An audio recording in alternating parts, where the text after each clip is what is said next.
Hey, it's your girl Kimberly, and I'm here with yet another tie tutorial. Y'all seem to like that one pretty well.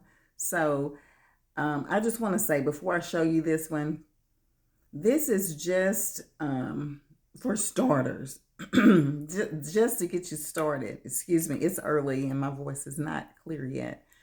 So you can start doing your tie the way that I'm showing you, but you may have something else in mind that you want to do, you want to add to it or take away from it, then do that. But this is just to show you how easy they are. If you don't have a tie, you don't have a man that has a tie, go by your local Goodwill. They have a ton for a little bit of nothing. I want to quote a price, but I may be wrong, but it's a little bit of nothing if you go by there. Or just ask a guy, do you have a tie that you don't want? Okay, here we go. Okay, for this one, you only need two things. This is a choker with several layers. If you just have one layer, that's fine.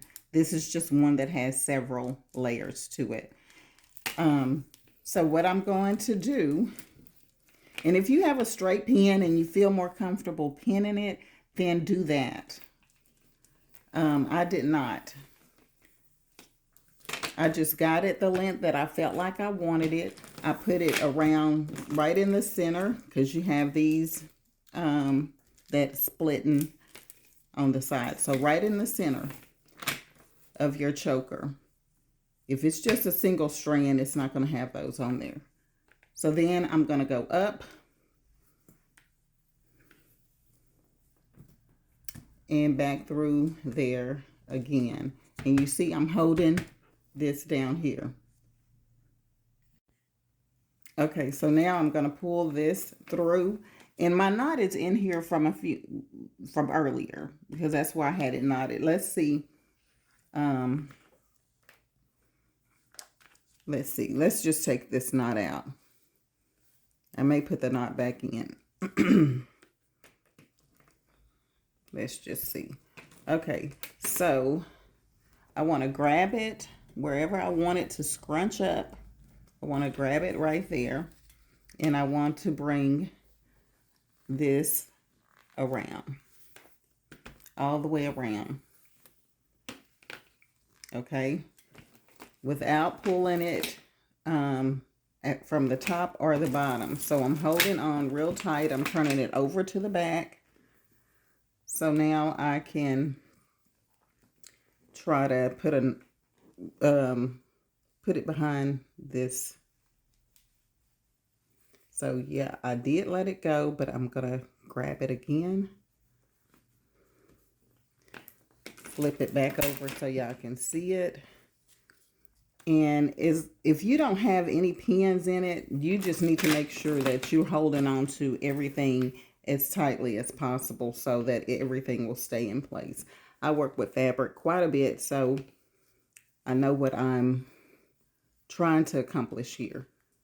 So what I'm going to do now, I'm pulling it tight so I can bring it around one more time. I'm going to flip it back over to the back.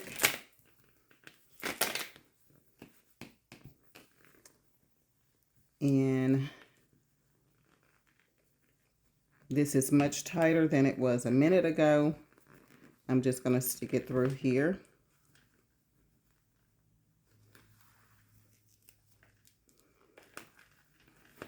And tighten it back up.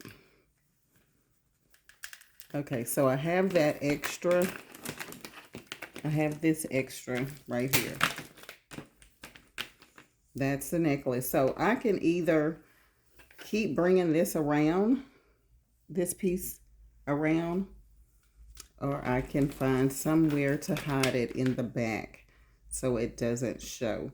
So that's what I'm going to do. I'm just going to tuck it. Well, actually in the picture, this is how I had it. Let me show you that first. In the picture, that's how I had it. Just like that. You can turn it over and find a place to tuck it. If you got safety pins and you want to put a safety pin in there, then do that.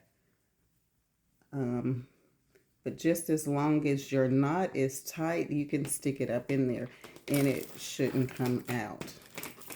So again, that was no rubber bands, no pins or anything. If you want to put a nice brooch on here, you can.